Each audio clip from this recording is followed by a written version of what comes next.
cultiver la discipline. C'est important de comprendre que Dieu a pour chaque être humain un mandat. Et le mandat que Dieu a pour vous, c'est le mandat de la domination. Et plusieurs fois dans Genèse, nous voyons quand Dieu les bénit en disant: soyez féconds, multipliez, remplissez la terre, assujettissez toutes choses et dominez. Domination est quelque chose de très important et c'est le premier mandat que Dieu assigne à sa création. Quand Dieu fait l'homme, Dieu veut que l'homme domine. Lorsque la Bible nous parle de domination, la Bible veut nous parler d'une vie supérieure. Parce que celui qui domine, c'est Dieu. Et quand Dieu donc assigne la domination à la vie de l'homme, c'est que Dieu veut que l'homme entre dans son règne, que l'homme opère dans le règne de Dieu. Donc nous sommes des privilégiés. Frère, un homme qui domine, c'est un homme qui n'a pas peur de la maladie. La maladie ne peut pas le vaincre. Donc lorsque tu contrôles la maladie, tu domines la maladie. Lorsque tu contrôles la pauvreté, tu domines la pauvreté. Lorsque tu contrôles les limitations, tu domines la limitation. Donc un homme qui domine, c'est un homme qui opère au-dessus de tout ce que Satan planifie contre sa vie et sa destinée. Celui qui domine, c'est celui qui règne. Si tu ne domines pas, la vie va te dominer. Et si la vie te domine, ta vie sera une vie qui va tourner en rond. Tu ne seras pas satisfait parce que tu vas avoir des besoins, mais les besoins ne seront pas satisfaits. Tu vas avoir des désirs, les désirs ne seront pas satisfaits. Tu vas avoir des rêves, les rêves ne seront pas satisfaits. Et tu seras dans un perpétuel cauchemar. Dieu règne parce qu'il domine. Il domine toutes choses. Il est celui qui domine.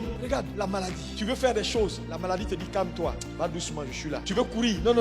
Si tu cours, ton cœur là, je t'ai dit, le médecin t'a dit, c'est quel genre de vie? Tu veux réaliser un projet, tu n'as rien, tu n'as que 250 000 francs dans ton compte. Donc il faut arrêter ce projet là parce que dans tous les cas de figure, tu ne peux pas le faire. C'est pas une vie chrétienne. Le christianisme a deux aspects. Il y a l'évangile de Christ, celle qui nous donne la nouvelle naissance, celle qui nous a franchis, celle qui nous aide à aller à la ressemblance de Christ. Mais il y a l'évangile aussi du royaume, celle qui, après que nous soyons arrivés à la ressemblance de Christ, nous permet d'avoir un impact réel sur notre monde. Parce que oui, tu es sauvé, puis après, c'est pas ce qu'on mange. Pour le moment, tu es à Abidjan ici. Prouve que tu es sauvé. Donc c'est pas une affaire de je suis sauvé, j'ai ma Bible, ça suffit. Mon ami, si la pauvreté te malmène, si la maladie te malmène, tu vas compromettre quelque part. Je te dis, il y a beaucoup de gens, leur compromission, la vie qu'ils vivent là est liée au fait que leur domination est limitée. Aujourd'hui, tu ne peux même pas te soigner si tu n'as pas l'argent. Fais une opération, on va te donner 2 millions. Caution, dépose les 2 millions. Tu fais comment? Tu vas commencer à parler la langue.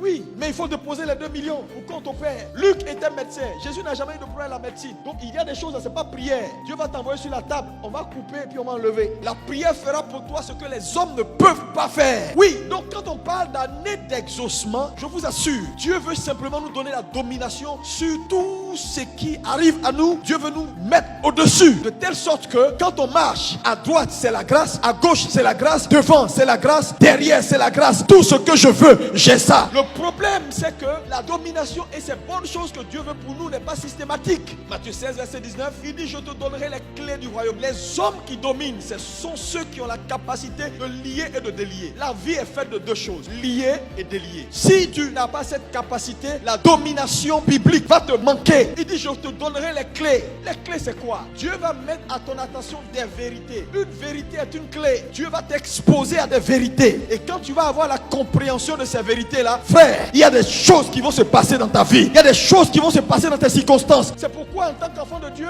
ne vous privez pas des clés. La compréhension n'est pas négociable. Il y a des choses, si tu ne les sais pas, tu vas subir. Parce que les gens qui sont dans le monde là, tu peux tout dire d'eux, ils ne sont pas convertis, ils sont rien, mais ils ont quelque chose que tu envies. Le gars il dort dans la climatisation, toi tu dors dans la chaleur. Le gars il mange caviar, toi tu manges garba avec huile de moteur. Tu veux faire un business, tu n'as même pas un franc, lui il a tout. Donc ce n'est pas quelque chose à négliger. Voilà pourquoi en tant qu'enfant de Dieu, il faut arrêter d'excuser nos échecs en disant: oui, ça c'est le monde, ça c'est les païens. La Bible n'a pas dit que c'est parce que c'est le monde, il faut tout rejeter du revers de la main. Frère, nous devons être dans l'église et nous devons aussi avoir ça. Les chrétiens doivent réfléchir parce que ce succès là, ça ne dépend pas de toute personne. La Bible dit: Dieu ne fait exception de personne. Il dit: le semeur, qu'il veille ou qu'il dorme, la semence produit d'elle-même. Un païen qui a compris, qui prend une semence qui mène à la terre, la semence va produire. Un chrétien qui prend une semence qui mène à la terre, la semence va produire. La semence ne reconnaît ni la main d'un païen ni la main d'un chrétien. Le principe est déjà dans la terre. Si c'est jeté, ça va sortir. Il est important que l'église se réveille pour commencer à réfléchir, pour commencer à planifier, pour commencer à utiliser le mental que Dieu nous a donné et tirer profit des nouvelles technologies. Il y a des chrétiens assis dans l'église, ils ne savent même pas allumer un ordinateur. Quel grand homme d'affaires tu veux devenir? Tu ne peux même pas monter un projet cohérent. Tout n'est pas parlé en langue. Il y a beaucoup de pasteurs ignorants qui sont en train de vous perdre sur Internet en racontant leur vie. Je vous dis, tout n'est pas parlé en langue. Quand tu vas prier, parler en langue, Dieu va te ramener vers ces choses qui sont essentielles. La domination n'est pas systématique, tu as besoin de clés.